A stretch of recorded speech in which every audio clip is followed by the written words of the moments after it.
Hey guys, welcome back to my channel. Hope you're good. Just back from the gym, just did some mobility and some cardio. But today's video, we are talking about my favorite ab workouts. My go-to core and ab training that I do with my core workout. It always rotates. So these that I'm going to show you in the video are staples that I always have, but I try and change it and mix it up and play around with it so it's not too boring.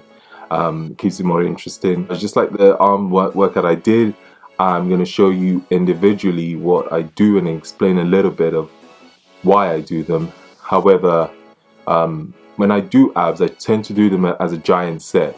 So I'll probably do about 3 sets and giant sets of each for about 12 to 15 reps or 12 reps. You want to keep it simple. It's just to keep the intensity on training my abs.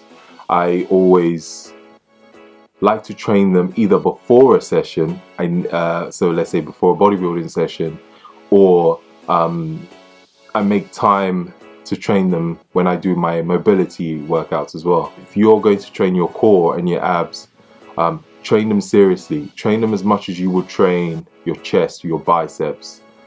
Put as much intensity into training your core as you do training every other body part. So prioritize them. Having a strong core, not just having abs, visible abs, but a strong core, which is all around the stomach, helps with overhead pressing, it helps with squats, helps with deadlifts. A lot of Olympic movements, we need a strong core. So let's get to the video and I'll explain to you my favorite workouts. So first workout, we are going to be doing the broom sweep. Now this is a classic that has been around for a while. I do these to target my obliques. Now a lot of people tend to use weights to do obliques, so side crunches. I don't do that. I don't do anything that's weighted when it comes to oblique sessions. Every time I twist, either to the left or the right, take a deep breath in before you twist, and then out and squeeze your obliques hard you can every time you twist. So making sure that you're not just going through the motions, you are actually contracting the muscle, especially your obliques, every time you twist to the left or to the right. I usually tend to do about 3 sets of these and stick to about, I would say, 12, so alternating each side. The hanging leg raises is a pretty difficult one for a lot of people, but if you can get this right, it's great for developing your core. So keeping your legs straight, taking a deep breath in before you go up, before you take your legs up, and deep breath out. Now I like to take my legs all the way up, almost towards the bar. I can really work my core a lot more by taking my legs all the way up. Try not to swing too much. That's another rule. Too many people swing a lot on this workout, so try and keep it nice and controlled. Contract your lats because that would help you stay up.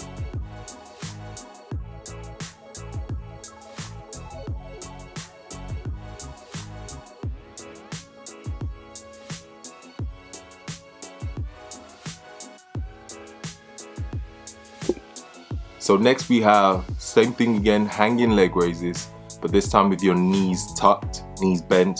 Now this is slightly easier, a slightly easier version. Again, keeping it nice and controlled. Focus on your breathing. Out when you go up, in when you come down. Simple.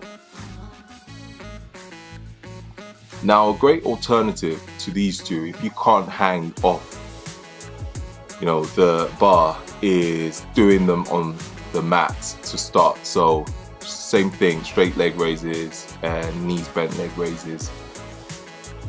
Those can be done on the mat if you struggle with hanging off a bar.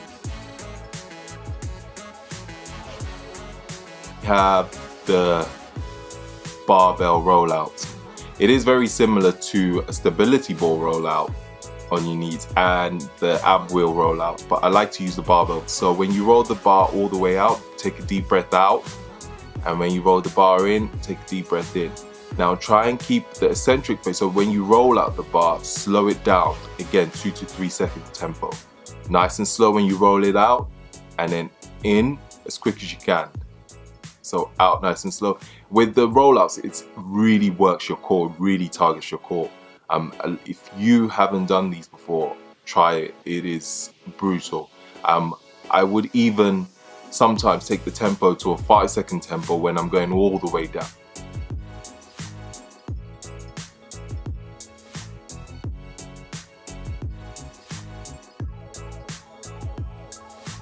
Okay, so next we have the rings pike. Now this one is, again, a difficult one, but it really is one of my favorites when it comes to working my core and my abs as well. It's a tricky movement to do. I'm using the rings, but you can use a stability ball as well to do these if you find it difficult to use the rings, or you can use a TRX rope. With this, again, tempo is key. So make sure when you go up, you breathe in, keep it nice and steady. When you go out, you breathe out, and then you come all the way out. So you want to try and make sure that your whole body is aligned in a straight line when you come back down. Again, nice and controlled, keeping the tempo again to about 2 to 3. I would also, with where I place my hands, I always try and make sure that I place them shoulder width apart. But these are amazing for your core. So if you haven't done these, try them. You can start with a stability ball, and then you can, progress up to using the rings. Next, we come to the V-ups.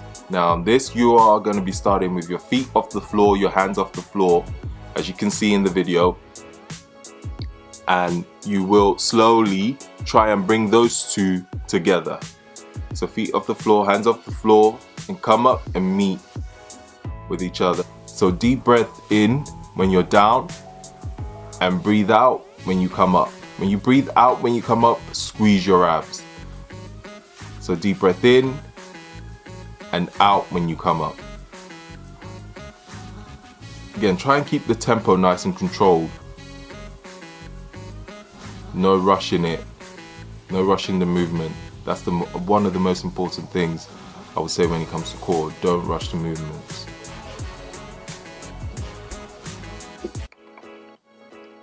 So the next one is a strange one. I actually don't know the name for it, so I just call it the V-up seesaw. This one, again, you start with, if you notice how I started in the beginning, crunched up almost into a ball, and then you open up and out into the V-up position as you you saw before. So feet off the floor, hands behind you off the floor as well, and you almost do you're almost going to be rocking back and forth without touching the floor, without your legs, feet touching the floor, and your hands. So you're just in a rocking position. As you can see, my abs are continuously contracted throughout the movement. So you're almost trying to stay on your glutes and your lower back as you rock back and forth. Again, this one you have to be careful. It is quite difficult to get right. It's one that I'm actually still learning to really get right. But again, I dare you to do these and your abs will be sore, insanely sore. And these are great also for your lower back. So again, 12 to 15 reps. Try and keep it nice and controlled. Don't rush it. It's not a race.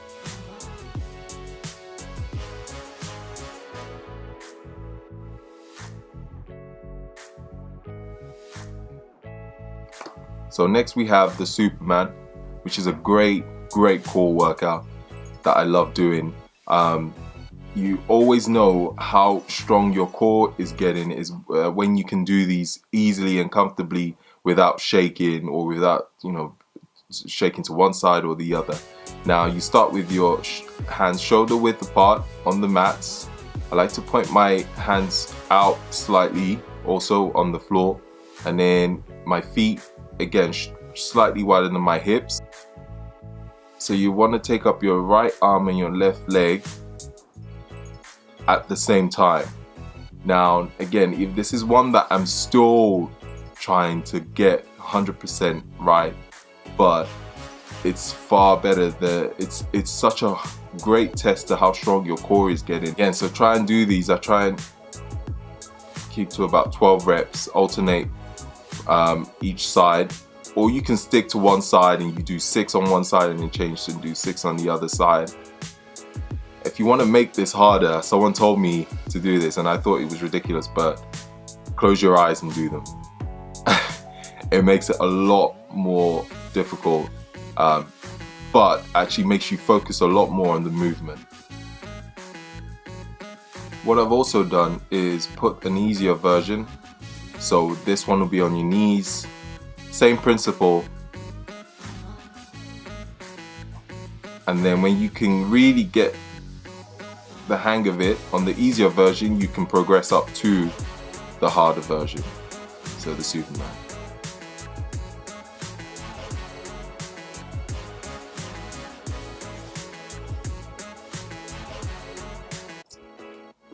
And next we have the ball slams. Now this one is another weird one that a lot of people don't think about doing, but it is another great core workout. Now you're not just slamming the ball without any thought, so there's a point to this workout. So before you slam the ball, when you take the ball up, take a deep breath in, and when you slam the ball down, you want to crunch down with your abs and then slam the ball. You should be crunching in before you slam that ball down. Your arms will be doing some work, but you're focusing on your core on this one. You can also do, if you can't slam the ball on the floor in your gym, get one of those boxes where you can jump, those plyo boxes, and slam the ball on that. It's the same effect. But yeah, and again, another 12 to 15 reps in these 3 sets. Really use your core when you slam the ball on the floor. Breathing is key again with this one. Take a deep breath in when you take your arms over your head. Breathe out and you slam the ball down onto the floor.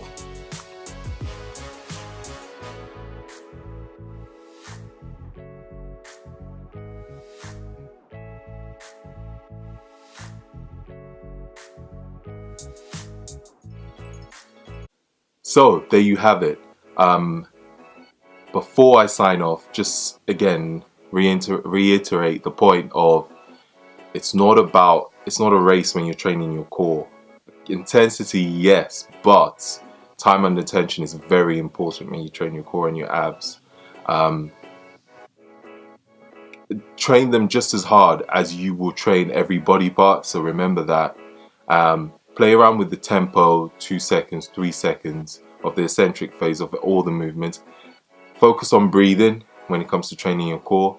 That's another one that's very important. And finally, if you're finding certain movements difficult, I suggest, start with an easier version, as I've explained on some of the workouts, and then build up to a more difficult, the more challenging part of the workout. So don't, try and force certain movements if it doesn't feel right.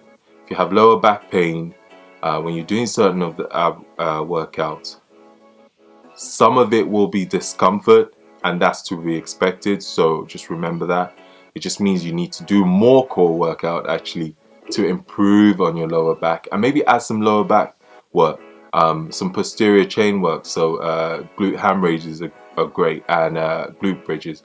I hope you guys found some of this info useful into how I approach my core training. Leave a comment of any questions you have, and I'll be glad to answer any of them, because I'm sure I probably forgot a few things. Thank you for subscribing. If you haven't subscribed already, don't forget to do so. And looking forward to bringing out more videos and getting more comfortable in front of the camera. Thank you all for watching. Till next time, peace out.